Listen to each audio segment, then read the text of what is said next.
It seriously feels like it has been months since I've done a video, much less a meal prep video. I'm still prepping foods throughout the week. I just have a tendency to forget to record it. With Chris gone, I'm not meal prepping large quantities. I'm doing smaller batches, or I'll do like a big pot of soup and eat on it every single day for lunch, trying to keep it as simple as possible. So just in case you have not guessed yet, today's video is going to be a keto, low carb, and diabetic friendly meal prep video. I'm going to show you what I am fixing this week to make life more convenient, to make meals simpler. And just in case you don't know, I like recipes that are easy. You're going to have on hand, probably already in your pantry. It's not like you're going to have to order some weird ingredient you've never heard of. So if this is your first time tuning in, welcome. My name's Kristi. I'm a type 1 diabetic on a keto low carb lifestyle for blood sugar management and to maintain weight loss. I try to upload once to twice a week, sometimes more. Make sure you subscribe and hit that notification bell so as soon as I upload,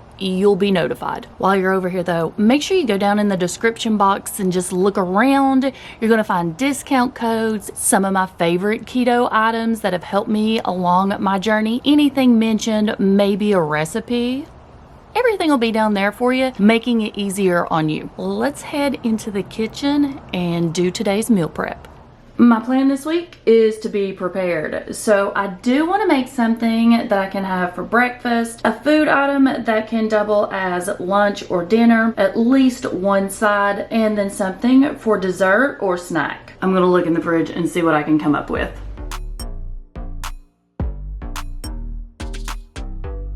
I am a creature of habit. I will consume a snack or a meal for weeks till I am completely sick of it and never want it again. Right now, my go-to meal is soup. I throw everything in the crock pot. I let it cook all day and I can heat and eat whenever I need to. In today's taco soup, I'm going to be using beef broth. This is the Great Value brand and it is the family size. To shake things up a bit, I'm going to add in rotel. Normally I add crushed or diced tomatoes.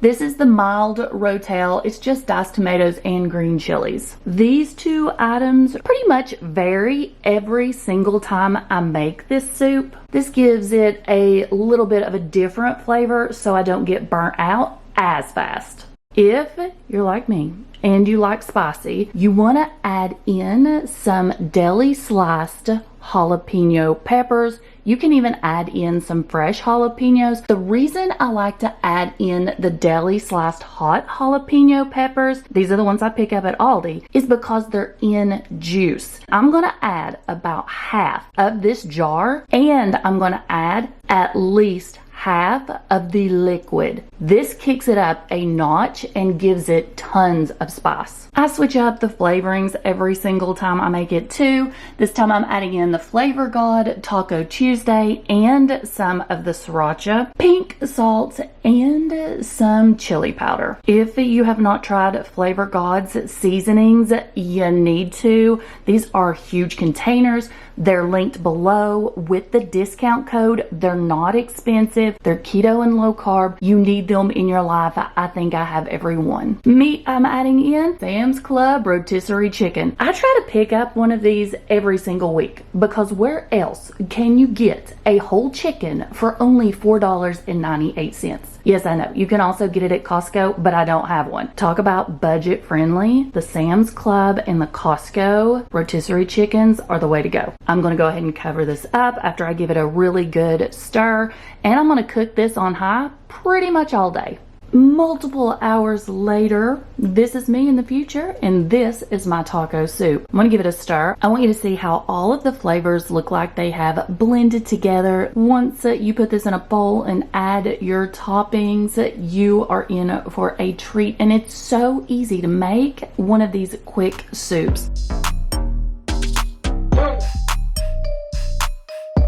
Two of my favorite things in the world, peanut butter and chocolate. I'm gonna throw together some really simple fat bombs. All you need is 3 ingredients: peanut butter, cream cheese, and chocolate of choice. Starting out with an 8-ounce block of softened at room temperature cream cheese. This is very important. To your bowl, add in 2 tablespoons of your favorite peanut butter. You can use creamy or crunchy. I like the Smucker's all natural. I'm using crunchy this time. Sweetener, completely optional. The amount of keto friendly sweetener that you put in is going to be personal preference. With my handy dandy hand mixer, I'm going to beat this together until it starts to get blended. This is the consistency you're looking for, and that's why you need your cream cheese at room temperature so that it mixes perfectly. Using my scoop, I'm going to make about 12 to 13 of these. I took a baking sheet, I added parchment paper, and I'm going to go ahead and divide these up. I'm going to put these into the freezer so that they harden. I usually leave them in 10 to 15 minutes. Once these have had time to set up, you're going to choose your favorite sugar-free chocolate. You can use Bake Believe,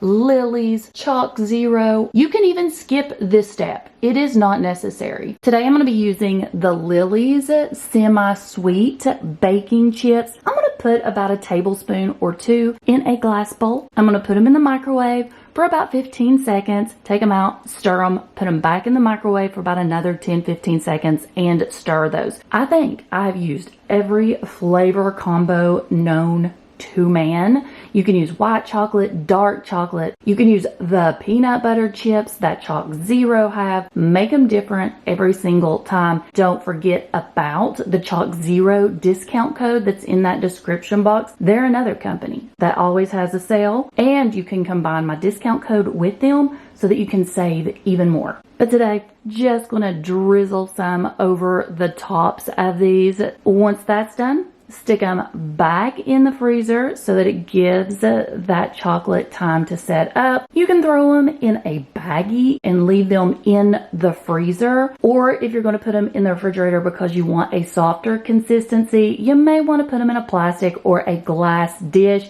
because in a baggie they may get smushed.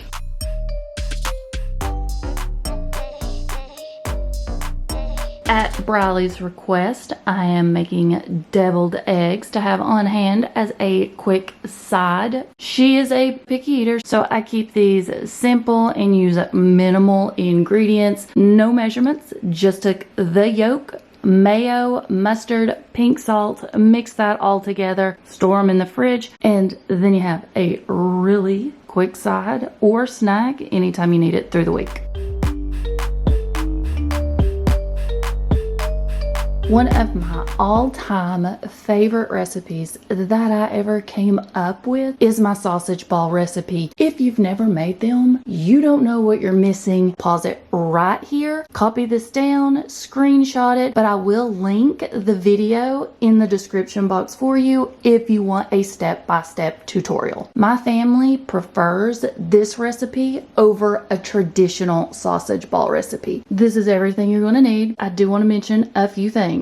I'm using Blue Diamond almond flour, and that's because I feel like I have tried so many. I don't like the consistency of the others. They have a gritty texture. They have a taste. Blue Diamond doesn't. You can get it at Sam's and Costco. Not all almond flour is created equally. Take my word for it. Buy it. If you don't have a Sam's or Costco, you can't find it anywhere, I'll see if I can find it on Amazon and I'll link it in the description box for you. I have made these different on multiple occasions, and by different, I mean I will switch up the seasonings and the cheeses. This time I'm just using the Fiesta blend, but you can use mild cheddar, sharp cheddar. You could even use pepper jack. The one thing that I never differ from is the fact that I'm going to add in Parmesan cheese too. Your favorite sausage, butter, baking powder, seasonings. I like to add red pepper flakes, pink salt, and garlic powder. You're also going to want to throw in 1 egg.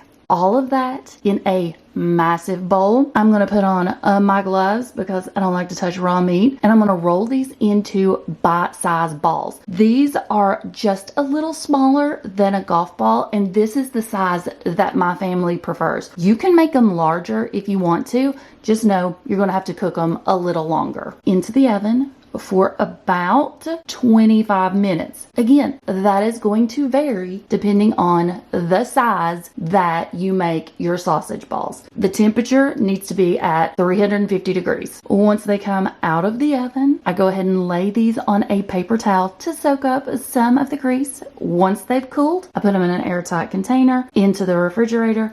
And then all we have to do is stick these in the microwave for just a few seconds, and we've got a quick breakfast. Thanks for coming over and hanging out with me today. Let us know in the comments, did you meal prep this week? Before you go, check out some of my other videos. I have entire playlists of meal prep, what I eat in a day, easy keto recipes. I'll see you in the next video, and I hope you have an amazing week. Bye.